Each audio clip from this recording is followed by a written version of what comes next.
bu ñu génnee foofu Abdoulaye Dione ba tey rek dama koy dooree ci yow dañuy ñëw nag cette fois-ci ci situation des supporters sénégalais blessés yi nga xamante ne ñoo nekk fële ca ñoom la ñu gaañoon autant pour moi fële ca Maroc am na ñu des waaye am na ñu ñëw dañuy ñëwagum ci les blessés mu mel ni rek jamono jile jot nañ ñu jox ay tour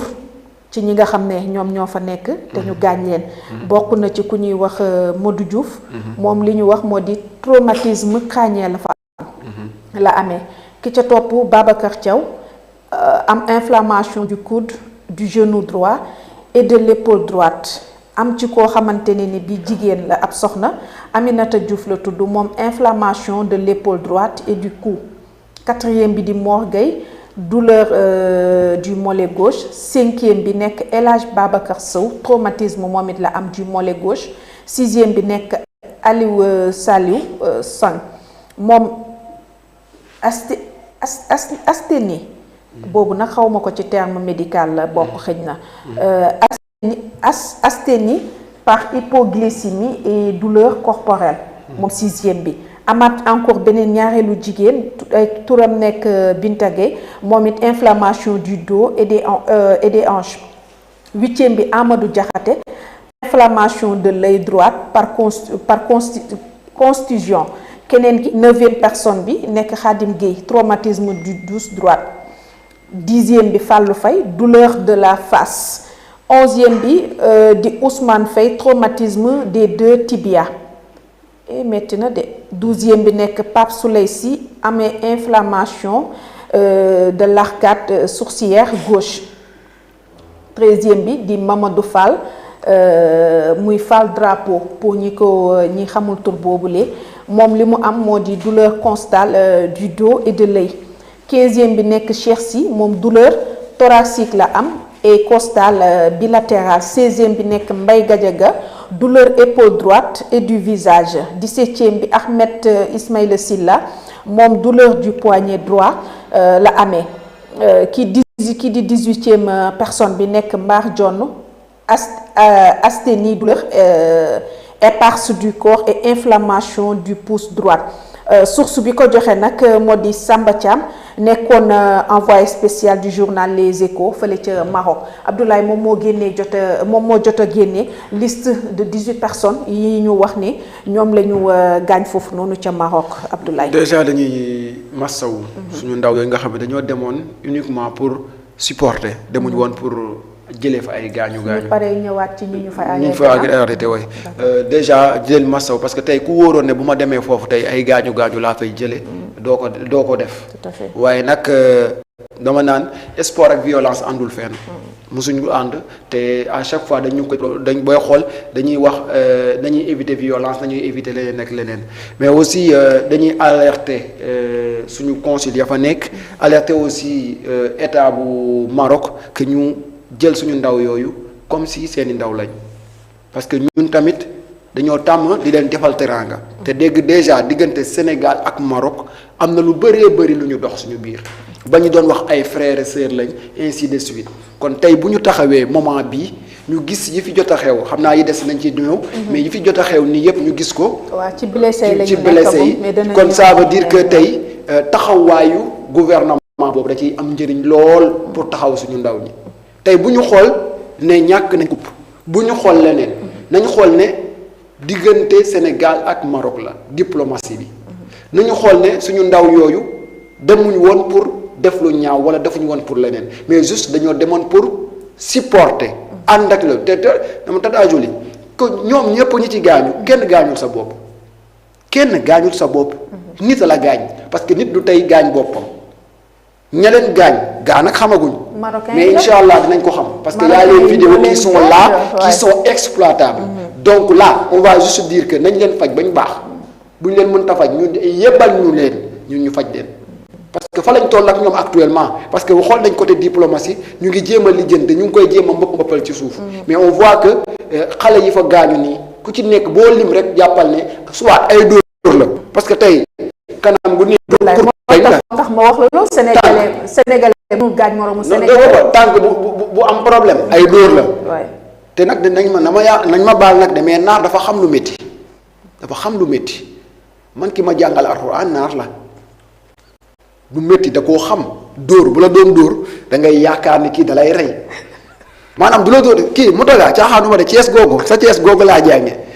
kooku bu may dóor bu la doon dóor du la dóor fu yooyu gaañoo mais fuy métti la lay dóor xam nga ki jël sa tànk aj ko tànk fi mu nekk nii jéng dóor la fii xam nga foofu tànk yi day xonk cor mais doo gaañu wala mu dóor la fii maanaam fu mu lay dóor du am ay sika maanaam kii dóor na moo am ay cicatrice doo dem di ko nettali naar dafa xam loolu te bu lay dóor day xonq maanaam xam nga dafa weex day rouge maanaam mu ngi ci digg liggéey moo tax ma ne leen ñoom na ma yàlla baal bu ñu dem ci game googu ak ñun quoi. Tata boobu Moutaga bàyyi ma bëri nga yëkkale. Abdou Moutaga mu ngi noonu mu mel ni rek ci liste bi nga xam ne moom la Samba Thiam daal di joxe nekk ab envoyé spécial fële ca Maroc moom nag joxe na liste bi waaye li ci gën a yéeme nag am na ci ñaari jigéen Aminata Diouf ak ki nga xamante ne moo di. Binta Gueye su ma juumulee ñaari jigéen yooyu laa fi cité woon ñoom ñooñu de bokk nañ ci ñi nga xam ne ñoo fa gaañu. ndax boo déggee gaañu tamit du gaañu yoo xam ne nekkul à la légère mais Tata Jolie man ay ñoo ma jàpp quoi parce que traumatisme bi ngay wax. bi Ablaye di nettali ci naaj bi daa mel ni traumatisme moom boo ko doon xool. en exercice daa mel ni moom waaw waaw franchement ba mu waxaale ci xasaale ci waa Thiès te naar boobu xaw ma fu mu ne. waaye biir Thiès benn naar la ñu xam boo xamante ni tey kilifa diine la. yàgg fa loolu Serigne Assane Fall. te ñooñu xamuñu yooyu. loolu naar boobu il faut ñu wëri ko. maintenant fi may ñëw mooy tey ces supporters sénégalais. C'est des Sénégalais, c'est pas des Marocains ni d'autres nationalités. Il faut que l'État prend ses responsabilités sur eux. D'abord, te bëggoon naa ci ñëw sànq Tata Jolie mooy gis nga prime yi ñuy maye attention nañ ci bàyyi xel supporters yi. Ça c'est un appel que je lance au président de la République parce que tamit ay doomu jàmbur lañu te tey quand on parle de douzième gaynde je pense que ne tey les 11 jours yi nga xamante ni ils sont présents dans le terrain mënuñu tey def le travail effectif sans ces 12e gaynde là yi nga xamante ni tey ñoom ñu ngi ci kaw turbine bi di def liggéey bu mucc ayib yaa ngi dégg di leen bàkk di leen kañ di leen rappeler tey fi nga xamante ni foofu lañ jóge te Tata man loolu dama ciy jël exemple tey suñu maam yi parce que suñu maam yi muy ku mu munti woon doon muy ñoom Lat Joor ñoom Alburi tey ñoom Buur Siin ku ci mës a tey taxaw ci toolu xare tey gars yi ñu ngi taxaw sa wet di la bàkk waaw muy tey ñi nga xamante suñuy maam la ñu woon doon ay géwal xam ñu ngi leen di bàkk donc même ñii bu fekkee tey ils sont pas ñoom ñëpp bokkuñu ci loolu mais forme boobu la ñuy joxe parce que je dis que ne tey la mayonnaise ne va pas prendre forme tant que tey ñoom ñu participer ci loolu kon nañ leen bàyyiwaat xel encore une fois ñi nga xam ne dañoo gaañu avec la liste tey bu ñu ñëwee tey on a des hôpitaux parce que attention naari fii la ñuy jàngee même les Marocains ñoom fii la ñuy jàngee parce que lorsque j'étais à la faculté de droit du ma ko fàtte pour wax la tey solidarité bi nga xam ne ñun Sénégal dañ ko mës a am ak ñoom dama daan ñëw dañ daan toog foofu ba mu fees alors que ñun ñoo fa nekkoon ñoo fa nekkoon comme ay étudiants de la faculté ñoo fa amoon priorité mais da nga leen daan mujjee bàyyi dem tey par exemple Bois Sacré wala nga dem tey feneen nga toog fa jàng donc fii la ñuy jàngee médecine donc li nga xamante ni tey mooy suñu ay médecins nañ leen jël jébbal leen ñii ci bu fekkee tey indi nañ leen bu ñu leen mënee faj foofu tamit ña fa des ñu yeggale ñu mottali faj bi parce que ce qui est constant est très important il faut que nit ñi bàyyi xel mooy les relations entre le Maroc et le Sénégal c'est pas des relations qui datent d'aujourd'hui c'est pas des relations yoo xamante ni football moo ko indi loolu aussi damay ñaan aussi pour tey parti yépp muy jeune muy tey kilifa muy ko munti doon ñu bàyyi xel ci loolu parce que tamit football bi après dafay wees yaa ngi dégg te bu ñu fàtte ne am na ay doomu Sénégal yoo xam ne ñu nga Maroc comme ni ay doomu marocains yi nekkee fii Sénégal yaa ngi dégg ces relations ab Tata Jolie boo ma permettre ma ñëw ci tuuti parce que c'est très important dégg naa benn waay je pense c'est le nom de Arona Niang. waaw Arona Niang il dit du n'importe quoi moom. Arona Niang waaw lu ko neex lay wax. parce que non damay xëy un jour nii xool ci internet bi gis ko muy wax il raconte que des bobards. le gars parce que dama dégg bien avant le match sax mu naan yaayu Assane 2 sénégalais la c'est des sources qui ne sont pas vérifiées te yaakaar naa ne. képp koo xamante ni da ngay toog ci ay télé wala ngay toog ci plateau di wax ci diggante dëkk ak dëkk la ngay wax war nga mën a vérifier say sources wa ilaa bu ñu la nee indil preuve nga teg preuve yi. man ci fi may ñëw fu gàtt la. mooy tey wax ne au-delà tey de ce match le Maroc ak le Sénégal dañu mës a nekk tey ay partenaires. je parle de 1961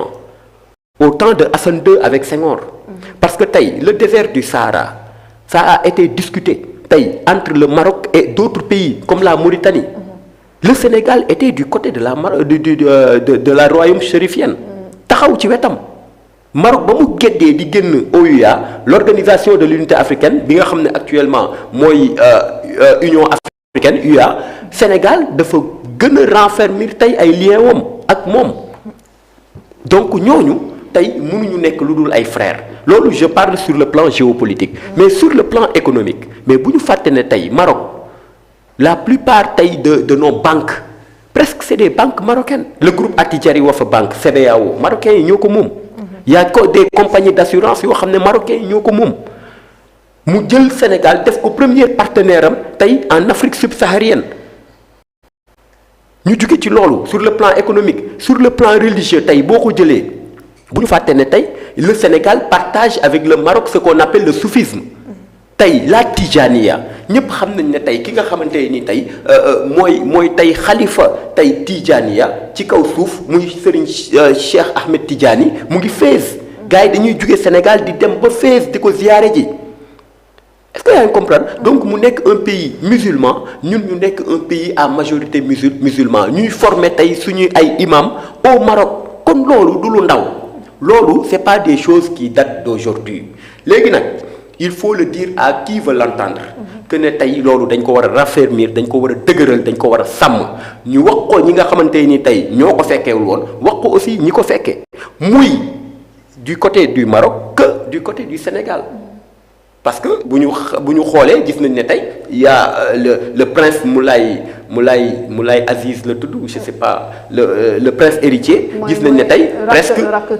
non doom ji lu ci bëri ci affaire yu ci bëri moom moo ko téye donc avec les générations il faut que tey day baax ñu fàttali leen ñoom fàttali ñi fi nekk fii Sénégal que ne tey lii moo nekkoon suñuy relation ak Maroc xam nga te yaakaar naa ne football dafa war a boole mais warul xajjale au-delà tey de ce final bi nga xamante nii yi fi am yëpp tey après dañuy toog def ci ay taxaw seetlu ñi nga xamante ni tey ñoo def responsabilité yi tey ñu situé ko pour que bu ëllëgee muñ fi bañ a am mais mu resté ci loolu donc je pense que ne c'est quelque chose de très important nga baal ma Tata Jolie du ma daaneel mukk sama kàddu tant que tey jaalew ma tamit famille ki nga xamante ni ñàkk na fa bakkanam waaw ñu koy jaale famem di ko jaale tey képp kuy sénégalais tey bu nekk foofu ca Maroc di ko jaale jabaram soxnaam di ko jaale tamit doomam parce que am na koo xamante ni ñàkk na fa bakkanam juste après kii bi donc c'est quelque chose boo xam ne franchement c'est déplorable te c'est quelque chose boo xamante ni franchement ñu ngi ñaan que toute la lumière soit faite sur cette affaire très bien foofu lañ doon dem fi mu daanelee Abdoulaye fa laay ñëw mu di supporters yi nga xamante ne limbee ngi toll ci 18 personnes Abdoulaye ñoom la ñu fa arrêté mu mel ni nag joueurs yi bokk na ci li gënoon a tardel sax seen ñëw ndax booba ñu ngi doon lijjanti maanaam nekk ci protocole bi pour mën a xool rek nan lañ leen war a mën a libérer ñoom